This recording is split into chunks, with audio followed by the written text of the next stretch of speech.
Hello and welcome to Camp Xbox. It's that time of year once again, so let's gather around the campfire and talk about some scary games. In 2005, Midway decided to revive an old series and blend sci-fi with horror in Area 51, a first-person shooter that mixes a lot of popular elements of the franchise with conspiracy. It's a genre mashup, which can have good or bad results. I recently played through it, and I'll give you some history along with a review. All footage was captured off of an original Xbox, and I want to thank my YouTube channel members for their support. And let's go ahead and hop into this one. It was supposed to be a routine mission. We go in, identify the biohazard, clean, and get out. We'd experienced hot zones before. We've had to use force before. This was different. The drop location was different. In 1995, the arcade world received Area 51. Coming from Atari, which was in the middle of a financial slump, this game sold extremely well in arcades. Something I feel I can attest to since I saw this arcade cabinet everywhere at CC's, the pizza buffet chain, in the late 90s and early 2000s. It was a simple light gun game where you get to attack Area 51 shooting aliens. It was simple and fun, and because of that, it saw many conversions to consoles. After Atari was purchased by another group, they were integrated into Midway, making it their property.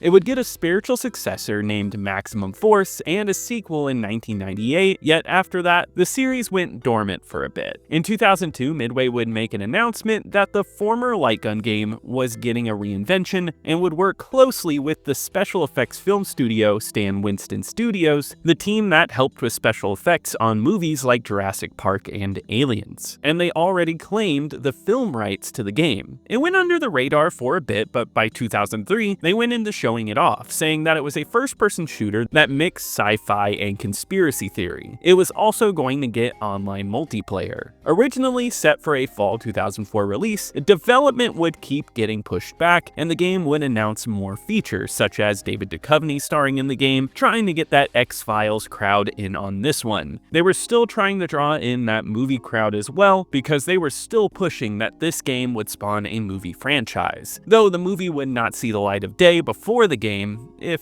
ever. After a push to 2005, the game would see a PS2 and Xbox release on April 25th, 2005 in North America, and Australian and European releases the following month. A PC release would also hit that summer. I have some personal history with this one, as I had Mortal Kombat Deception, and that game came with a demo of Area 51 on it. That demo had such a creepy vibe, and it scared the pants off of me back in the day. That demo stayed in my memory, but I never got to play this one until a few years ago, and I've played it here and there and even on stream, but with this review, I plan on taking a deeper look into it, and let me tell you how it went, starting with the plot. I hate leaving McCann behind, but I know we have to move on. If we don't stay focused, we'll become part of the body count. God only knows what the hell that thing was. I grieve for McCann, but I can't help thinking, am I next?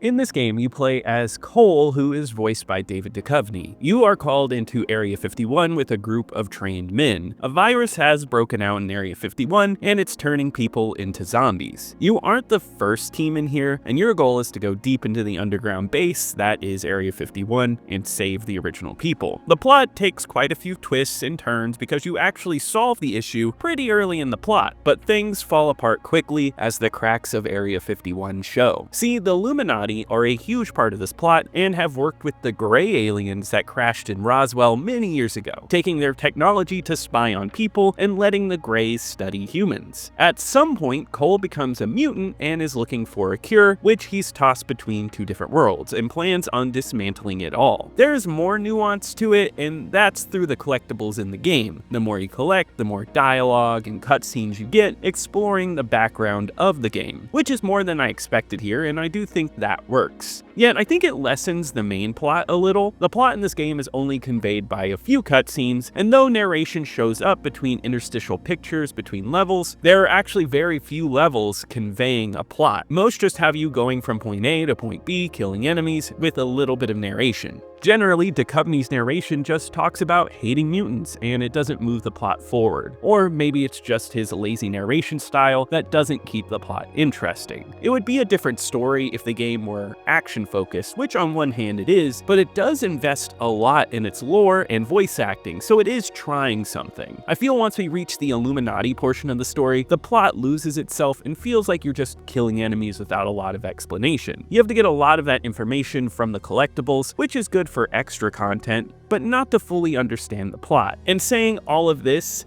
makes more sense to me why this game's movie never made it off the ground, and that's because the plot overall is fairly bland. Take positions. Help secure this area. The balcony! Watch the balcony!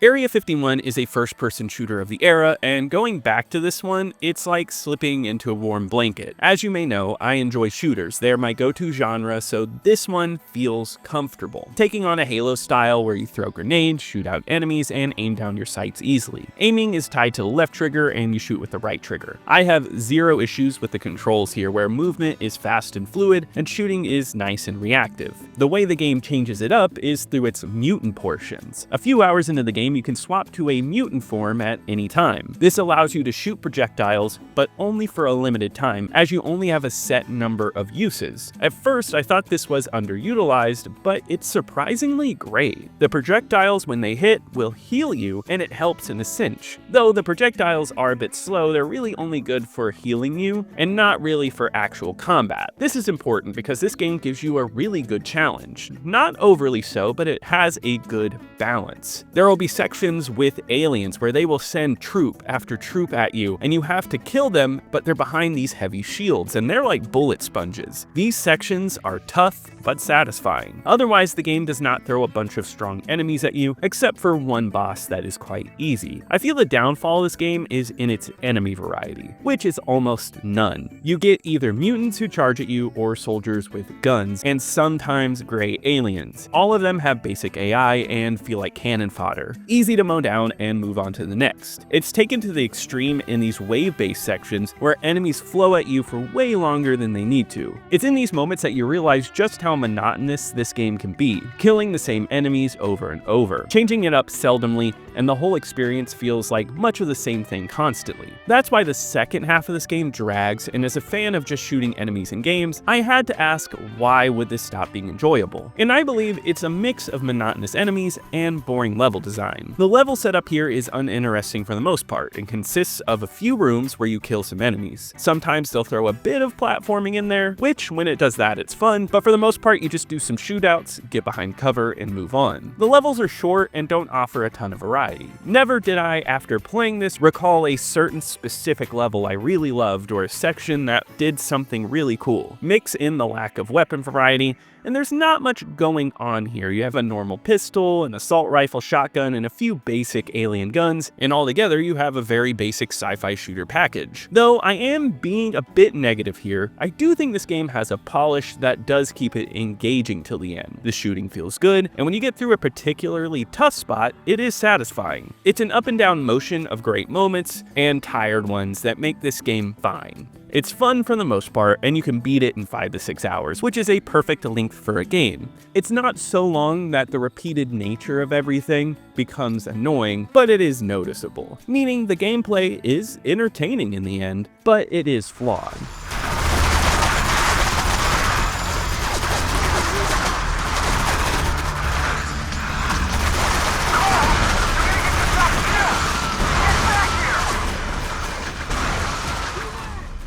Area 51 is a clean-looking game overall and is a solid showcase for the Xbox. It doesn't support widescreen or anything over 480p, but still manages to look quite good. Everything comes through clearly, and the frame rate only dropped sparingly and not enough to cause any harm to my opinion. I think the sleek underground look is detailed and well done, it's tight and close-quartered, just as I would expect Area 51 to be. It all has this sci-fi gloss that I really appreciate. It's a grungy game as well, with destroyed objects in the beginning and well-designed mutant creatures, which I do think are overused at a certain point. Then you have bland soldiers that start to appear more and more the deeper you go, and when these enemies start to come up, I do think their designs are uninteresting. There was a real opportunity to spice up the enemy variety here with some weird aliens or creatures, but instead they only stick to a core few over and over. I also found the field of view in this game to be quite limiting. At times, I felt like the screen was quite limited on what I could see on the sides. I know console gaming at this point almost never got an FOV slider, but I would have appreciated just a little more viewing space. Though I do complain about that, the cutscenes are far from bad. Those are awesome for the time. There are only a few pre-rendered cutscenes, but when they do pop up, it's some high quality stuff, feeling like early Xbox 360 cutscenes. These moments blew me away, and I imagine that in 2005 it would have been great. Overall, the visuals have some issues, but the general look is great.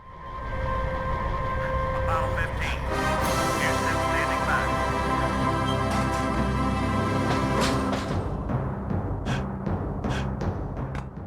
Repeat. Apollo 15. Houston, standing by. Area 51 packs a powerhouse voice cast. David Duchovny, Powers Booth, Marilyn Manson, Ian Abercrombie, Phil Proctor, Steve Bloom, Nolan North, and more. You can tell they were trying to get a cinematic touch in here, and for the most part, they achieve it. I particularly liked Powers Booth, who plays his military role extremely well. The most disappointing role is the lead, David Duchovny, whose relaxed style doesn't lend well to this plot. He's a soldier haunted by his mutation, but when he narrates, it feels like he's sleepwalking through his lines and gives absolutely nothing. A bit sad because I know he can do good voice work, but here I felt as if he didn't care, and it kills some of the plot. All other sounds are great here though. The sound of it all has this nasty, goopy quality that brings in that horror edge. It loses a bit of that as we go on, but I still found the sound effects to be solid. Guns are all loud and punchy, and the world works well here, especially when you get down into the depths of the world and you see things like the moon landing, which has a fun sound aesthetic to it. Match this with a solid score as well. It's not overly loud, but it's got a nice techno thump under the game, matching the sci-fi mood but not being comically overpowering. It meshes well into the background and adds a solid sound experience. Area 51 did launch with Xbox Live support, and it's available today through the Xbox Live replacement service Insignia. So I got to play it on stream not long ago with you all, and though we might not have filled up lobbies, it managed to be a solid time. I didn't get a chance to try out anything other than Deathmatch, but that was solid. It has all of the same shooting from the main game, but with people online. One thing I noticed and enjoyed was the tight spaces for multiplayer. Many of the maps were small, and it felt like a maze, but everyone was on top of each other and there was constant action, which is all you can ask for. I love the addition of having a mix of different character models that you can select for the online multiplayer. On top of all these modes, you get the usual capture the flag and territory capture modes. You also get infection, which works like a zombie mode, where you have mutants trying to kill and change the humans. I didn't get to try that one, but I'm sure it's a good time. If you're looking for an online game that is a bit different, you should definitely check this one out.